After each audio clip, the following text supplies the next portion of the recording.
Oh! Huh? Good morning, afternoon, evening, or good night. Is it June? Is it January? I'm not sure. Professor Clifford Treblemaker here with another episode of Ask and Answer. Now, I'll be doing the asking, and our conductor, David Allen Miller, hopefully be doing just the answering. Hello, David! Hello, Professor. So nice to see you. How are you? You know, I really don't know anymore. Today, we're going to talk about some great moments in music history. Now, David, what was the very first piece of music ever composed for orchestra?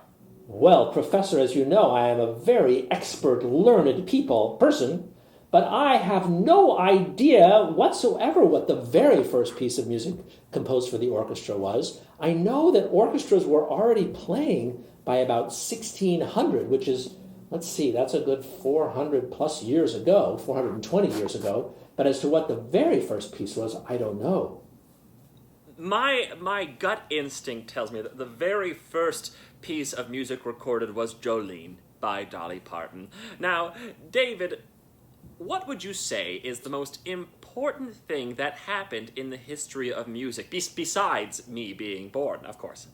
Well, Professor, there are a lot of things that I think, a lot of things that were very important in the history of music. A lot of different events that really kind of changed the course of music history. I don't think I can limit it to just one. In fact, there's a whole book called First Nights, which is quite wonderful, all about some of the most important first nights, the first performances of certain pieces. And I think among the pieces in there is Beethoven's Third Symphony, his so-called Eroica, or his Heroic Symphony, which he wrote very early, right after the year 1800, it's like 1803 or 4, and it just exploded what an orchestra could do and what an orchestra could be and changed the course of music history forever. And then a few years later, in 1830 or so, around that time, Berlioz, the French composer, composed his Symphonie Fantastique, and that again just exploded the idea of what an orchestra could do. He used a gigantic orchestra with all sorts of instruments that had never been thought of as orchestra instruments. And then 100 years later, Stravinsky wrote a piece called The Rite of Spring, a ballet, which actually created a whole riot in Paris when it was written. So there have been lots of important things that have kind of changed the course or set the course of music history through the years. Oh, well, I love Beethoven. He's a very, very good boy. Now, David, how has classical music performance changed since the days of the three Bs? Beethoven, Bach, and Barry Manilow. Well, the beautiful thing about music, like everything in this world, is that it's always changing. So way back in Bach's time, because he's, I guess, the oldest of those three, even older than Barry Manilow, he lived, 350 years ago or so.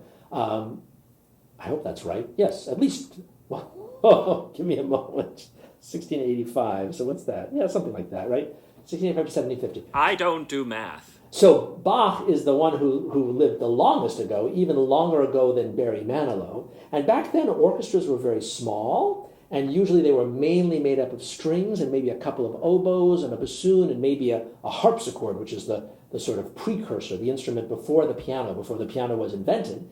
But then as orchestras got bigger and louder and fuller, a lot of things have changed. Back then, only very, very rich people, only the aristocracy, the kings and queens, got to hear music, got to hear the kind of music we play. And then later on, more and more people got to come in and join the orchestra and hear the orchestra, and it became a much more public thing, inviting everybody in, just like the Little Orchestra Society does. So a lot of things have changed through the years. Back then, orchestras were usually used in churches to provide music for services, and that's, of course, changed. The orchestras still go and play in churches and synagogues and mosques and other places, but orchestras have their own concerts not related to religious practice.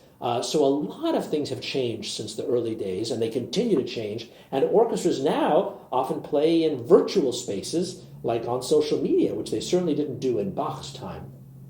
No, no, no, no. And hopefully with the help of Beethoven, we can get Barry Manilow back to the future. Now, David, it's been so wonderful chatting with you today, but I'm afraid that's all the time we have. I can't even believe how fast these episodes go. Now, for the Little Orchestra Society, this is Professor Clifford O. Treblemaker reminding you to take care of yourselves. And if you can, take care of us by clicking the donate button.